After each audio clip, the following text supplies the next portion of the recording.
క్రీస్తునందున ప్రియులకు ప్రేమతో వందనాలు తెలియజేస్తున్నాను. ఏప్రిల్ నెల 18వ తేదీ 2025. ఈరోజు దేవుడు మనకు చేస్తున్న వాగ్దానం ఏమిటనగా రోమపత్రిక 6వ అధ్యాయము 23వ వచనం. ఏలయనగా పాపము వలన వచ్చు జీతము మరణము, అయితే దేవుని కృపావరము మన ప్రభు అయిన యేసునందు నిత్య జీవము. ఆమెన్. నా ప్రియమైన సహోదరి సహోదరులారా, ఈ లోకములో జీవిస్తున్న మనమందరం కూడా పాపులమే. తల్లి గర్భములో రూపింపబడిన దినమును మొదలుకొని నేటి వరకు మనము అనేక పాపములు చేసి ఉన్నాం.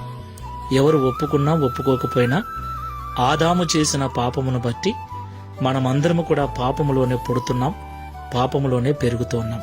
అయితే పాపములో పుట్టి పాపములో పెరుగుతున్న మనము అదే పాపములో ఉండి చనిపోతే పాపము చేసి చనిపోయిన వారి ఆత్మలు నిత్య నరకాగ్ని గుండానికి వెళతాయని బైబిల్ సెలవిస్తుంది.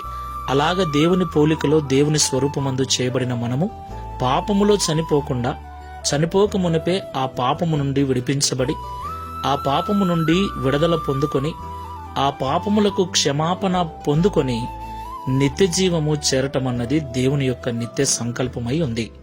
దేవునికి మహిమ కలుగును గాక. ప్రియ సహోదరి సహోదరులారా, ఈరోజు గుడ్ ఫ్రైడే. గుడ్ ఫ్రైడే అంటే శుభ శుక్రవారం, మంచి శుక్రవారం. ఎందుకు ఈ దినం మంచి శుక్రవారం అయింది? అవును, ప్రపంచ మానవాళి పాప విమోచన కొరకు రక్షకుడైన యేసుక్రీస్తు ప్రభుల వారు మరణించాడు గనక ప్రపంచంలో ఉన్న మానవ జాతిని పాపము నుండి విడిపించి నిత్య జీవానికి వారసులను చేశాడు గనక ఈరోజు మనకు శుభ శుక్రవారం అయింది. ఆ విషయాన్ని నమ్మి విశ్వసించిన మనమందరము కూడా నిత్య జీవానికి వారసులమై ఉన్నాం. దేవునికి మహిమ కలుగును గాక. కాబట్టి నిత్య జీవానికి వారసులమైన మనము మరలా పాపము జోలికి పోక దేవుడిచ్చిన పరిశుద్ధతను కాపాడుకుందాం. ప్రార్థన చేసుకుందాం.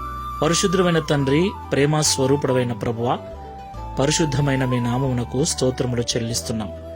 నిజము తండ్రి, మానవ జాతి అంతా పాపము చేత నింపబడింది. పాపములో పుడుతుంది, పాపములో పెరుగుతుంది.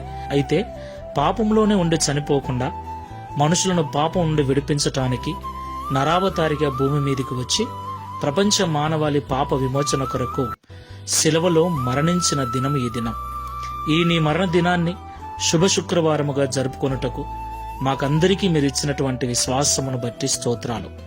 ఈ ప్రార్థనలో ఏకీభవిస్తున్న మేమందరము కూడా మీరు పాపం నుండి విడిపించారు గనక మరలా పాపం అనే దాస్యము కింద చిక్కుబడకుండా మీరిచ్చిన స్వాతంత్ర్యమును పాపపు కార్యములకు వినియోగించకుండా పరిశుద్ధతను కాపాడుకొనొచ్చు నిత్య జీవము చేరేంత వరకు నమ్మకముగా ఉండుటకు సహాయం చేయమని, ఈ శుభవార్తను ప్రపంచమంతా చాటుటకు విన్నవారందరూ విశ్వసించి మారుమనసు పొందుటకు సహాయం చేయమని యేసు క్రీస్తు వారి నామములో ప్రార్థిస్తున్నాము తండ్రి.